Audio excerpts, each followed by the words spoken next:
Have you ever, found yourself looking for a way to find a bit more peace? Or maybe just sharpen your focus in this, well, pretty chaotic world we live in? Today, we're doing a deep dive into a really ancient practice. It's called Ānāpānasati, Mm-hmm. which I believe literally translates to mindfulness of breathing. That's right. Mindfulness of breathing. And our mission today is really to explore what this practice is, how it's laid out, quite meticulously, actually, in these foundational texts. Yeah, they're very detailed. And the extensive benefits and even these transformative paths it's supposed to open up, taking you from like basic awareness all the way to, well, ultimate liberation. It's a big claim. It is. So we'll be digging into the original sources, looking for those maybe surprising facts and practical insights. And it's quite striking when you look at the sources for this. It's mainly a collection of discourses from the Saṃyutta Nikāya. Okay. And they just keep coming back to this one practice over and over again. Just Ānāpānasati. Primarily, yes. And you see this phrase repeating of great fruit and great benefit. Mahāphala hoti mahanisas. Exactly. It really underlines, how incredibly important they saw this practice. Right.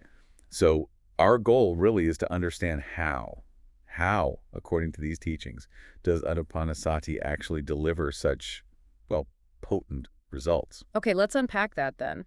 The texts, as you said, they lay out a very specific method, almost like an instruction manual. So where do you begin? What are those first foundational steps? Right. So the texts are pretty clear on the setup. Ideally, the practitioner finds a secluded spot, maybe a forest or sitting at the root of a tree, or even just an empty room. Somewhere quiet, basically. Yeah, somewhere undisturbed. Then the posture, sitting cross-legged, keeping the body erect, and crucially, establishing mindfulness right there in front. In front. What does that mean exactly? It usually means placing your awareness right at the tip of the nose or maybe the upper lip, wherever you feel the breath entering and exiting most clearly. Got it. And the very first steps are about simple awareness of the breath itself, like knowing I breathe in long when you have a long inhalation. Or exhalation. Or exhalation, yes. And knowing I breathe in short when the breath is short.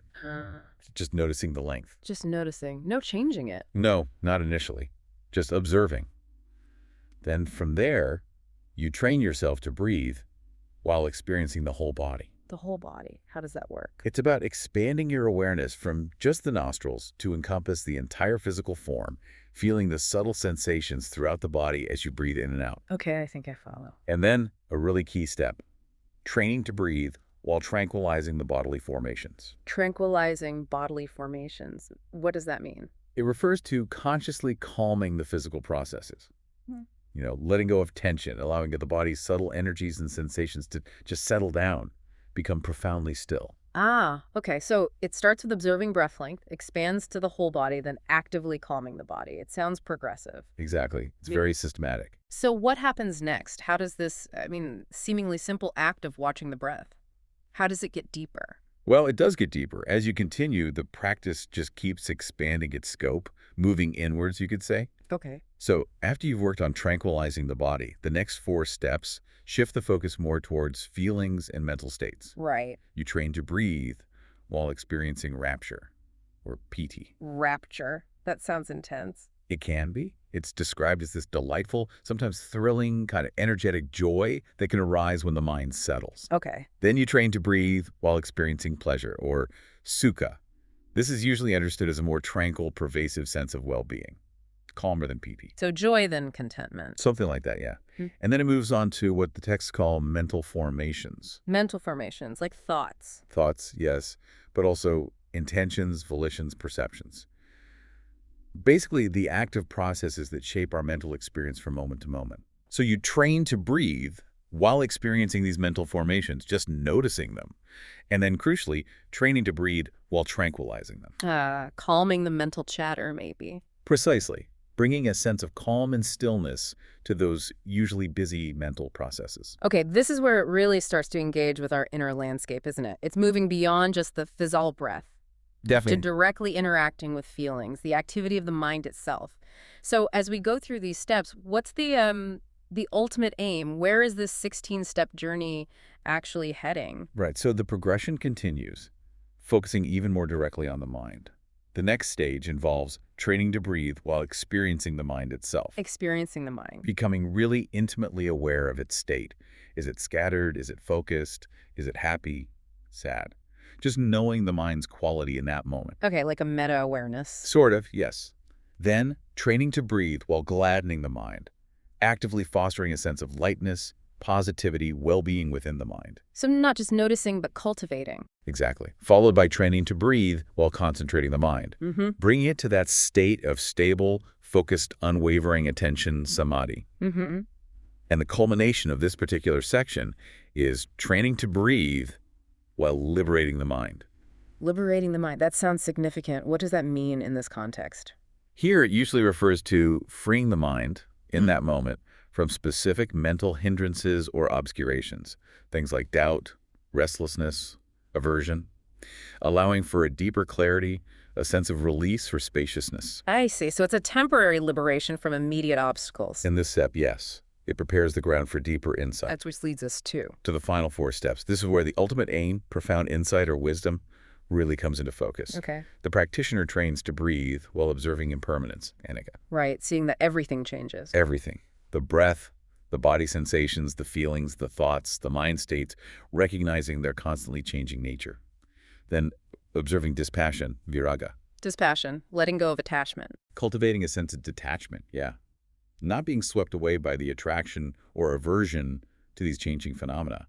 Seeing them arise and pass away without clinging or pushing away. That sounds difficult. It's a gradual training. This then leads to observing cessation, nirodha. Cessation of what? Understanding the cessation of suffering or the potential for suffering to end by understanding its causes. Ah, okay. Seeing the possibility of freedom. Exactly. And finally, the 16th step, training to breathe while observing relinquishment, pāyanisaga. Relinquishment, letting go completely. That's the idea. A profound letting go of all attachments, all burdens, all clinging. That completes the full sequence as laid out in many of these discourses. Wow. So starting with the simple physical breath, moving through body, feelings, mind states, and ending with these deep transformative insights into the nature of reality itself. That's the map they provide. But how do these steps, often starting with just watching the breath, actually lead to liberating the mind or seeing impermanence so profoundly? What's the mechanism, the connection there? That's a great question. The texts illustrate this connection by highlighting the very tangible, practical benefits that come from practicing consistently. They don't just present the steps, they show the results. Like examples. Exactly. For instance, there's the Kapina Sutta, which talks about Venerable Mahakapina. Okay. It says when he practiced this concentration, his body and mind showed absolutely no agitation, no wavering at all, just profound stability. So the practice itself cultivates that calm. It suggests that by continually, gently bringing the mind back to the anchor of the breath, again and again, the mind learns to settle. It quiets down that internal turbulence, leading to both physical and mental calm. That makes sense. You're training the mind to be steady. Precisely. Yeah. And there's even testimony from the Buddha himself in the Dipa Sutta. Oh, really? Yes, he says that by dwelling frequently in Ānāpānasati, his own body and eyes didn't get tired. Interesting. Physical benefits, too. Physical benefits, and mentally, he says, his mind was liberated from the defilements, the asava. Asava, those are the deep-seated taints, right? Like sensuality, craving for existence. Exactly. The deep roots of suffering. The sustained, calm focus seems to allow the mind to gradually clear itself of these obscuring patterns. It's like letting muddy water settle. I like that analogy. And what's really compelling, I think, is how it helps with aversion and attachment. How so? By observing the breath with equanimity, just watching it come and go, you learn to observe other experiences the same way. The texts say you can dwell with non-repulsive perception even when something repulsive is present. Without reacting automatically. Exactly. Or the opposite, not getting carried away by attraction, or just maintaining balance, equanimity, when both pleasant and unpleasant are there.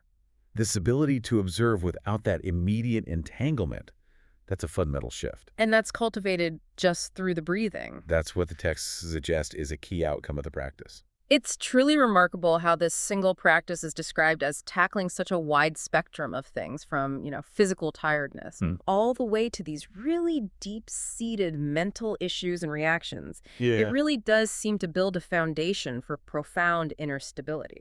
It does. And there's another quite dramatic example in the Asubha Sutta that shows its power to dispel really negative states. Oh, What happened there? Well, the story goes that a group of monks were practicing a different meditation, focusing on the unattractive aspects of the body. Okay, that sounds intense. It was, and it led to some serious distress. The monks became disgusted with life. Some even became suicidal. It was a crisis. Wow, that's serious. Very serious. So the Buddha intervened and introduced Ānāpānasati instead. And he used this powerful simile. What was it? He compared Ānāpānasati's ability to clear away these dark, unwholesome states to a sudden great rain cloud in the hot season that just washes away all the dust and dirt. Ah, like a cleansing rain. Exactly. It highlights how wholesome and, frankly, pleasant this practice is meant to be, providing a peaceful and effective alternative for purifying the mind, rather than one that could lead to aversion. That makes Ānāpānasati sound much more inviting, actually. It's generally presented as a pleasant abiding, yes. No, this really does reveal such an intricate, profound system. It's like you said, it starts with the single seed, the breath, but it blossoms into this incredible tree of understanding where each step builds on the last.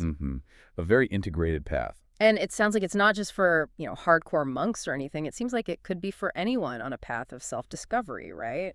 Regardless of where you're starting from. Absolutely. And the texts explicitly show how Ānāpānasati isn't just this isolated technique you do in a corner. It's presented as a key, something that unlocks further crucial stages of development. How so? Well, for one, it's said that when you cultivate Ānāpānasati properly, it leads directly to the development of the 7 factors of awakening, the Bojjhaṅgas. Ah, right. Mindfulness, investigation, energy. Yes, mindfulness, investigation of phenomena, energy, rapture, patis again, tranquility, concentration, samadhi, and equanimity, upeko. These are seen as essential qualities for enlightenment. And Ānāpānasati cultivates all 7. It creates the conditions for them to arise and mature. The texts even say these factors are supported by seclusion, dispassion, cessation, and resulting in relinquishment themes directly from the later steps of the Ānāpānasati practice itself. So the practice naturally leads to these awakening factors. That's the link they make. And there's more. The 16 steps of Ānāpānasati are shown to directly fulfill the 4 foundations of mindfulness, satipatthana. Which are also central to the path. Absolutely essential. So the first 4 steps, focusing on the breath, the whole body, tranquilizing the body, that directly develops mindfulness of the body, kanapase. The breath itself is considered part of the body domain here. Okay, that makes sense. Then the next 4 steps, experiencing rapture, pleasure, mental formations, tranquilizing them, that develops mindfulness of feelings, vedanupasi. Because you're paying close attention to these pleasant and neutral sensations and mental reactions as they arise with the breath. Right, the inner sensations. Then the subsequent 4, experiencing the mind, gladdening it, concentrating it, liberating it, that perfects mindfulness of the mind, or consciousness, stonapasi. You're observing the mind state directly. Got it. And finally, those last 4 steps, observing impermanence, dispassion, cessation, relinquishment, that perfects mindfulness of phenomena or mental objects, dhammanapasi. You're gaining insight into these fundamental truths or principles. So the whole 16-step sequence maps directly onto the 4 foundations. Exactly. It's a way to cultivate all 4 simultaneously, using the breath as the anchor and gateway. That reveals this extraordinary cascading effect. It's this claim that this one practice, Ānāpānasati, if you cultivate it thoroughly, it perfects the 4 foundations of mindfulness. And then those 4, when perfected, perfect the 7 factors of awakening. Yes. And those 7, fully developed, lead to the perfection of knowledge and liberation, vijjavimutti. That's the chain of development presented. It's quite remarkable. It really is. A single practice as the key to the entire path, in a way. Like a complete training program packed into observing the breath. And it's a program, as you hinted earlier, that serves practitioners at very different points on that path. The texts make this clear, too. How does it differ? Well, for someone who is still a trainee, a sekha, that means someone still training, still working towards liberation, still striving. Right. Not yet fully enlightened. Exactly. For them, Ānāpānasati is cultivated specifically for the purpose of destroying the defilements, the asava. It's a tool to actively overcome those 5 hindrances we mentioned: sensual desire, ill will, laziness, restlessness, doubt. So it's actively used to purify the mind. Yes, to clear the obstacles. But then for the accomplished one, the arahant. Someone who's fully liberated. Yes, someone who's done the work, finished the task, free from all the fetters that bind to rebirth. For them, Ānāpānasati isn't about destroying defilements anymore. They're already gone. So what's the point for them? For the arahant, it serves as a pleasant dwelling in this very life, just a peaceful, composed way to be, and also for maintaining mindfulness and clear comprehension. It's a way to abide comfortably and clearly in the liberated state. That shows incredible versatility, doesn't it? It really does. It's both a path to liberation and a way to live that liberation peacefully. Amazing. And it's significant, I think, that the Buddha himself is said to have frequently practiced Ānāpānasati. He called it a noble dwelling, a divine dwelling, even the Tathagata's dwelling. The Tathagata being the Buddha himself. Yes, it underscores its universal importance, right up to the highest level. It's really compelling that this one practice offers something valuable tailored to your specific stage. Whether you're, just trying to calm down a bit or you've reached this profound understanding, it truly is a remarkably versatile tool. So beyond this immediate sense of well-being and progress on the path, where does this journey ultimately lead? According to these texts, what are the highest attainments possible through Ānāpānasati? Right, the texts definitely point towards very high attainments being perfected through this practice. Yeah. Among the most well-known are the 4 jhanas. The deep meditative absorptions. Exactly. These are states of profound concentration and stillness. The first jhana is described as still having some subtle thought and examination, but born from seclusion and filled with that rapture, piti, and pleasure, sukha we talked about. Okay. Then, in the second jhana, that initial thinking fades away. There's just internal composure, a unification of mind, still with intense rapture and pleasure, but now born purely from concentration. Even deeper focus. Yes. Then the third jhana, the rapture fades, leaving a more subtle, pervasive pleasure experienced through the body, accompanied by strong equanimity and mindfulness. Calmer still. Very calm. And finally, the fourth jhana is described as pure equanimity and pure mindfulness.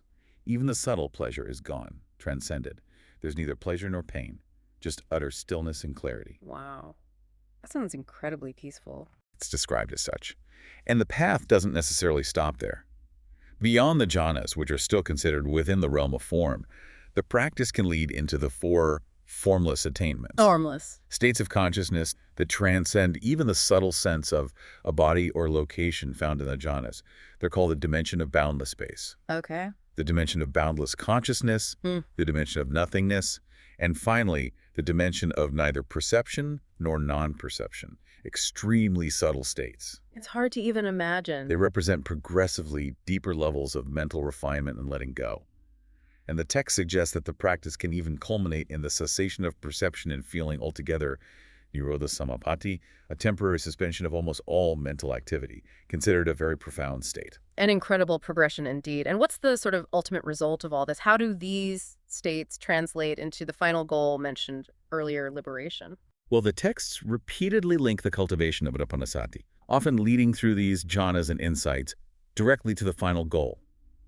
The ultimate outcome is framed in several ways, all pointing to liberation, Such as? such as the complete abandonment of the fetters, Saṃyutta, those 10 chains like self-view, doubt, attachment to rights, sensual desire, ill will, and so on, that bind us to the cycle of rebirth. Right, breaking the chains. And the uprooting of the latent tendencies, anusaya samuggataya, these are the deep-seated underlying biases or predispositions, like greed, hatred, and ignorance, that lie dormant even when not actively manifesting, getting them out by the root. Going deeper than just surface behavior. Much deeper.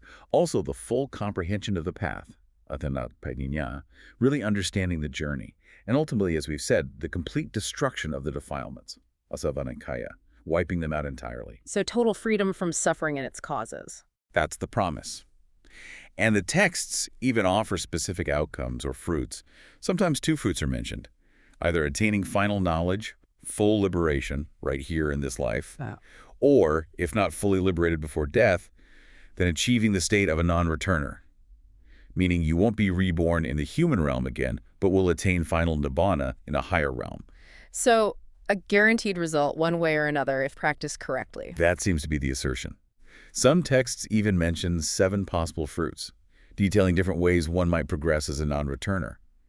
It emphasizes the certainty of profound results from dedicated practice. That's quite a guarantee. And there's that vivid analogy in the Deepa Sutta again, comparing final nibbana after the body breaks up to an oil lamp finally going out when all the oil in the wick are completely used up. No more fuel? No more fuel for rebirth or suffering, just a complete Cool cessation, perfect peace. It's quite profound, isn't it, to see how this practice, starting so simply, just watching your breath, this is presented as this comprehensive path leading to such incredibly deep states of peace, understanding, and ultimately what's described as complete liberation. It's clearly much more than just, a stress management technique. Oh, absolutely. While it certainly can help with stress, Right. its aim, as presented in these core texts, is far more profound. It's about a fundamental transformation of consciousness itself. This deep dive into Ānāpānasati really does reveal it as, well, more than just a technique. It's, like you said, a comprehensive training program for the mind. Yes, a systematic guide. Systematically guiding you from just basic awareness of breathing all the way to these highest forms of clarity, wisdom, and freedom. The ancient texts really leave no doubt about the power and potential they saw in it. They certainly present it as a path capable of transforming one's entire experience of life, from the mundane to the ultimate. And what an incredible journey it maps out. From simply noticing a long breath in, long breath out, to potentially experiencing that profound liberation, that coolness of nibbana. It makes you think, doesn't it? The next time you find yourself just breathing, which is always, maybe consider the depths that a single mindful breath might actually unlock for you. What new insights could you discover just by paying a little closer attention to the most fundamental rhythm of your own existence?